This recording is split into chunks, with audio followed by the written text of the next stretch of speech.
Hello story lovers, welcome to our channel. ఈరోజు కథ ప్రణయమా ప్రళయమా part 29.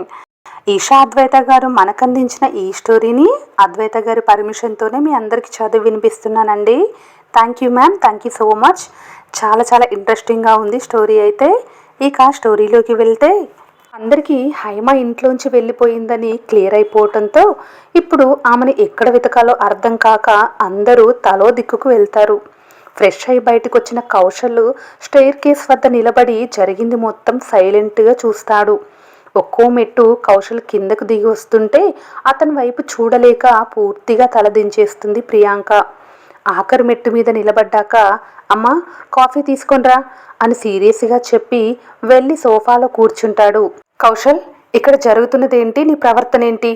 Haima వెళ్ళిపోయిందని మేమందరం టెన్షన్ పడుతుంటే నీకేం అనిపించటం లేదా అని సీరియస్గా అడుగుతారు వర్మ. ఏమనిపించాలి? హైమ మీ అందరి బలవంతం మీద నాతో పెళ్ళికి రెడీ అయిందని నాకు క్లారిటీ వచ్చాక ఇంకా ఆలోచించమంటారా అని కౌశల్ అంటుంటే, అది నిన్ను చిన్నప్పటి నుంచి ప్రేమిస్తోంది.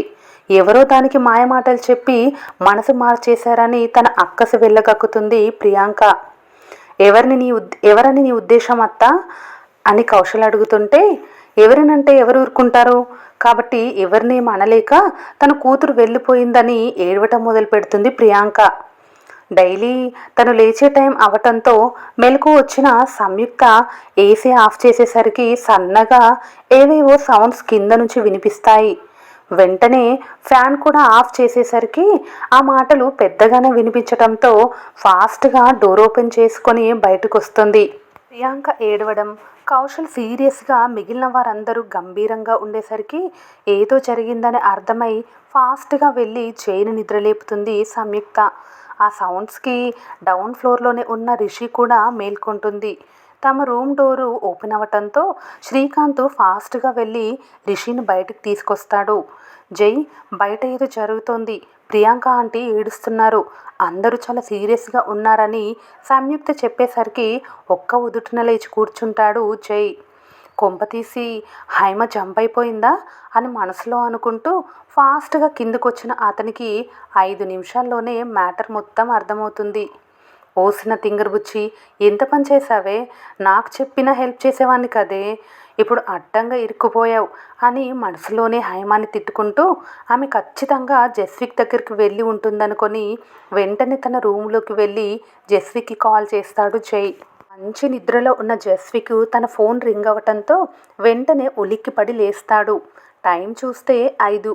ఆ టైంలో జై ఎందుకు కాల్ చేస్తున్నాడో తెలియక వెంటనే లిఫ్ట్ చేసి, ఏం కావాలరా అని ఆవలిస్తూ బద్ధకంగా అడుగుతాడు. ఎక్కడున్నావురా అని జై అడగగానే, మా ఇంట్లో నా బెడ్ పైన.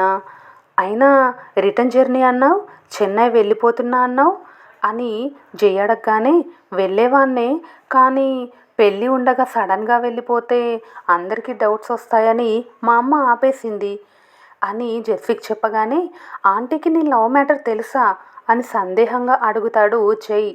ఏ లవ్ మ్యాటర్ అని తడబడుతూ అడుగుతాడు జస్విక్.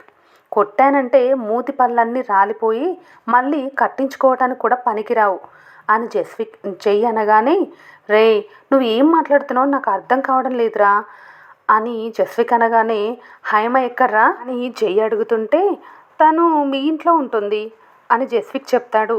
రే, నేను అసలే తిక్కలో ఉన్నా, విసిగించకుండా మ్యాటర్ చెప్పు, హైమాని నైట్ తీసుకెళ్ళిపోయావా అని జై అడుగుతుంటే, నేను తనని తీసుకెళ్ళటం ఏంట్రా, ఎర్లీ మార్నింగ్ పిచ్చిగాని పట్టిందా లేదంటే రాత్రి కొట్టింది దిగలేదా అని జస్విక్ అంటుంటే, వీడు నా ఓపికను చాలా గట్టిగా టెస్ట్ చేస్తున్నాడని తిట్టుకుంటూ, నువ్వు తనని లవ్ చేసిన విషయం నాకు తెలుసని ఓ మినీ బాంబు జస్విక్ నెత్తి మీద వేస్తాడు జై.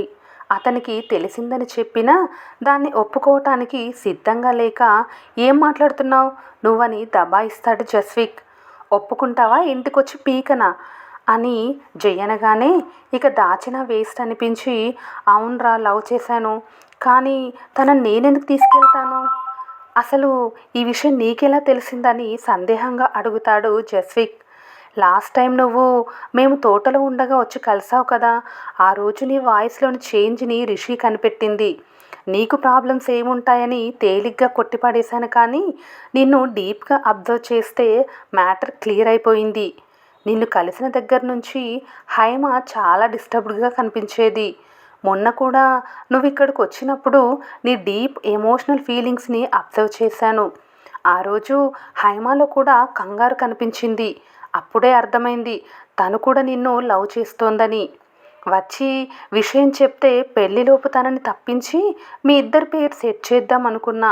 ఒకవేళ తను తన ఫీలింగ్స్ చెప్పకపోయినా సరే సాయంత్రంలోపు ఈ పెళ్ళిని ఆపేసి తను తన ఫీలింగ్స్ని రియలైజ్ అయ్యేలా చేసి అన్నయ్యకు రిషికి పెళ్లి జరిగేలా చేద్దామనుకున్నాను అని జై చెప్తుంటే, ఈ విషయాలేవి నాకు తెలియదురా, అసలు హైమ ఇంట్లోంచి వెళ్ళిపోయిన విషయం కూడా నాకు తెలీదు. ఇప్పటి వరకు నేను నా లవ్ మ్యాటర్ ఎవరితోనూ షేర్ చేసుకోలేదు. ఈవెన్ మా అమ్మకు కూడా తెలీదు. తెలిసిన వాళ్ళ పెళ్ళి కదా, పెళ్లి పనుల్లో సాయం ఉండకుండా సడన్గా వెళ్ళిపోతే మీ తాతయ్య ఏమైనా అంటారేమో అని అమ్మ వద్దని చెప్పింది అని జస్విక్ చెప్తూ ఉంటే, అంటే ఇప్పుడు హైమ ఎక్కడికి వెళ్ళిందని జై టెన్షన్గా అనుకుంటే ఇటు జస్విక్లో కూడా అంతే టెన్షన్ ఉంటుంది. ఇక రిషికి కూడా మ్యాటర్ అర్థమై టెన్షన్గా చూస్తుంటే వెళ్ళిన వాళ్ళందరూ 3 గంటలకు తిరిగి వచ్చి హైమ ఎక్కడా కనిపించలేదని చెప్తారు. కనిపించలేదంటే ఏంటి అర్థం? సరిగ్గా వెతికారా లేదా? తను రాత్రికి రాత్రి ఊరు దాటే సాహసం చేయదు. రైల్వే స్టేషన్స్కి వెళ్ళాలన్నా ఆ సమయంలో సాధ్యం కాదు. బస్టాండ్కి వెళ్తే అర్ధరాత్రి బస్సులేం ఉండవు. తనని ఊరు దాటించటానికి మరొకరి సహాయం ఖచ్చితంగా కావాలి. ఆ ఒక్కరు ఈ ఇంట్లో వాళ్ళే అయ్యుంటారు. బయట వాళ్ళు మన ఇంటి ఆడపిల్లను తీసుకెళ్లే ధైర్యం చెయ్యరు. లేదంటే తను ఈ ఊర్లోనే ఎవరో ఒకరింట్లో తల దాచుకొని ఉండుంటుంది. హైమ స్నేహితురాలు ఇళ్ళకు వెళ్ళి వెతకండి. ముందు తన గదిని పరీక్షగా వెతికితే ఏదో ఒక ఆధారం ఖచ్చితంగా దొరుకుతుంది అంటూ అందరికీ ఆర్డర్ వేస్తారు వర్మ. ఆయన మాట పట్టుకొని కూతుర్లిద్దరూ హైమ గదికి వెళ్తే ప్రియాంక ఇంకా శోకాలు పెడుతూనే హాల్లో కూర్చుంటుంది. రిషిని తీసుకొని శ్రీకాంత్ రూమ్లోకి వెళ్ళిపోతే వంశీ మరోసారి మధు, శివ, సంతోష్లతో కలిసి వెతకడానికి బయటికి వెళ్తాడు. ఫ్రెష్ అయిన జై కూడా వాళ్ళ వెనకే పరుగులు తీస్తాడు. అప్పటికే స్ఫూర్తికి ఆమె భర్తకి కూడా విషయం తెలియటంతో విజయ్కి ఆ ఊరు తెలియక ఇంట్లోనే ఆగిపోతాడు. అసలు ఎవరితోనూ తనకు సంబంధం లేనట్లు, ఆ రోజు అసలు తన పెళ్ళే కాదన్నట్టు కౌశల్ బిహేవియర్ ఉండటంతో వర్మగారిలో డౌట్ మొదలవుతుంది. సాయంత్రం రమ్మని పని వాళ్ళందరినీ పంపించేశాక తన ఇంట్లో పంచాయతీని ముమ్మరం చేస్తారు వర్మగారు. ధనుంజయ్ గారి ఇంట్లో పెళ్ళంటే 7 తరాలు చెప్పుకునే విధంగా ఉంటుందని ఎవరికి వారు అంచనాలు వేసుకుంటున్న సమయంలో ఆ ఇంటి నుంచి ఎటువంటి హడావుడి కానరాక చుట్టుపక్కల ఇళ్లలో గుసగుసలు మొదలవుతాయి. నువ్వింత ప్రశాంతంగా ఉన్నావంటే నాకేదో సందేహంగా ఉంది. హైమ వెళ్ళిపోవటంలో నీ హస్తం లేదు కదా అని మనవడిని సందేహంగా అడిగేసరికి అతడు చూసిన చూపుకి తాతకు మరో మాట రాదు. అన్నయ్య గారు, టెన్షన్ పడకండి, హైమ ఎక్కడికి వెళ్ళుండదు అని కమలాక్షి బామ సర్ది చెప్పుతుంటే ఏం జరుగుతుందో తెలియక దిగులు కమ్మేసి నీరసంగా సోఫాలో కూలబడిపోతారు మంగ. ఈ ముసలోడు పెట్టే రెస్ట్రిక్షన్స్కి పాపం హైమ ఎక్కడికి పారిపోయిందో అని విజయ్ దిగులుగా అనుకుంటే హైమ అమాయకత్వం తెలిసిన స్ఫూర్తి మరింత కంగారు పడుతుంది. డాడీ, అసలు హైమ ఎక్కడికి వెళ్ళిపోయి ఉంటుందని బాధగా అడుగుతుంది రిషిక. ఎటువంటి క్లూ లేదురా, ఈ పెళ్ళి ఇష్టమే అన్నారు కదా, మరెందుకు పెళ్ళి వదిలేసి వెళ్ళిపోయింది? ఎవరినైనా ప్రేమించి ఇంట్లో చెప్పడానికి భయపడి ఉంటుంది. సడన్గా వెళ్ళిపోతే అంతకుమించిన రీజన్ కనిపించక రిషి కూడా అదే అనుకుంటుంది. కానీ విషయము కౌశల్ గారితోనైనా చెప్పి ఉండాల్సింది. పాపం ఆయన ఎలా ఉన్నారో అని దిగులు పడుతుంది రిషిక. శాంభవి ఓవైపు, సావిత్రి మరోవైపు హైమరు మొత్తం జల్లెడ పడుతుంటే వాళ్ళకి హెల్ప్ చేస్తుంది సంయుక్త. అనుమానించేలా హైమ ఫోన్లో మెసేజెస్ ఉండవు. కనీసం బ్యాకప్ చేసిన ఎటువంటి క్లూ కూడా ఉండదు.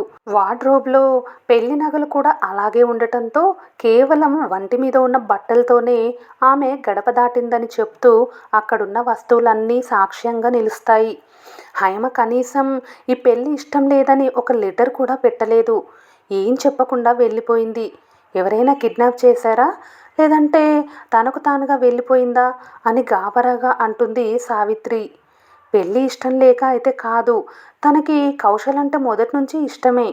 సడన్గా వెళ్ళిపోయిందంటే ఎవరో ఏదో చేసి ఉంటారని కన్ఫర్మ్ చేసేస్తుంది శాంభవి. ఎవరైనా కిడ్నాప్ చేసి ఉంటే ఈ రూమ్ ఇంత నీట్గా ఉండేది కాదత్తయ్య. పైగా చాలామంది అర్ధరాత్రి వరకు మేల్కొని ఉన్నారు. వాళ్ళందరి కళ్ళు గప్పి తీసుకువెళ్ళటం అంత ఈజీ కాదు. హైమ తనకి తానుగానే ఇంట్లోంచి వెళ్ళిపోయింది. మీరు అనుకున్నట్టు తనకి బావగారి మీద ఉన్నది ప్రేమ కాదు, భయం. సడన్గా తనలో ఆ భయం ఎక్కువై ఉంటుందని తనకు అనిపించింది చెప్తుంది సంయుక్త. ఆమె చెప్పింది కన్విన్సింగ్గా ఉండటంతో సావిత్రి, శాంభవి ఇక మాట్లాడలేకపోతారు. ఆ ఇంట్లో ఎవ్వరూ ఆ పూట గంగైనా ముట్టకుంటే కౌశల్ మాత్రం బ్రేక్ఫాస్ట్ చేసేసి తన రూమ్లోకి వెళ్ళి తన వర్క్లో బిజీ అవుతాడు. అందరికీ కూడా కౌశల్ మీదే డౌట్ కొట్టేస్తుంది. కానీ ఎవ్వరు కూడా అతన్ని అడిగే సాహసం చెయ్యరు. దాంతో ప్రియాంక ఉండబట్టలేక కౌశలే తన కూతుర్ని ఏదో చేశాడు అన్న రాద్ధాంతం మొదలెడుతుంది. బయటకు వెళ్ళిన వాళ్ళందరూ రెండేసరికి తిరిగొచ్చి హైమ కనిపించలేదన్న విషయాన్ని మరోసారి టైగర్ ముందు బయట పెట్టేస్తారు. మీరు ఎంత చెప్పినా నేను సరిగ్గా వెతకలేదన్న మాటే అంటాను. లేదంటే ఇంట్లోనే ఎవరో తనకి సహాయం చేశారు. ఆ ఒక్కరు ఎవరని సందేహంగా వంశీ వైపు చూస్తుంటే ఆయన చూపుల అర్థాన్ని గ్రహించిన వంశీకి మండుతుంది. ఏంటి నన్ను చూస్తున్నారు, మీ ఉద్దేశం ఏంటి అంటూ ఏమాత్రం తగ్గకుండా అడుగుతాడు వంశీ. మామయ్య గారి ఉద్దేశం నా కూతుర్ని తప్పించి ఈ గుడ్డిదాన్ని కౌశల్ భార్యని చెయ్యాలనుకొని మీరే నా కూతుర్ని ఏదో చేశారని శోకాలు పెడుతుంది ప్రియాంక. వాళ్ళ మాటలు రూమ్లోకి వినిపిస్తుంటే కౌశల్ పిడికిలి బిగుసుకుంటుంది. నా కూతురు పైన నిందలు వేస్తూ మమ్మల్ని అనవసరంగా ఇందులో ఇన్వాల్వ్ చేశావంటే తమ్ముడు భార్యవని కూడా చూడకుండా అందరి ముందు చెంప పగలగొడతానని సీరియస్గానే అంటాడు వంశీ. నన్నే కొడతారా అని వంశీ మీదకు వెళ్తూనే మీ అన్నయ్య అందరి ముందు నన్ను కొడతానన్నా నోరు విప్పవా అంటూ మధుని నిలదీస్తుంది ప్రియాంక. నా నోరు ఈ ఇంట్లో మూతపడి చాలా ఏళ్ళైపోయింది.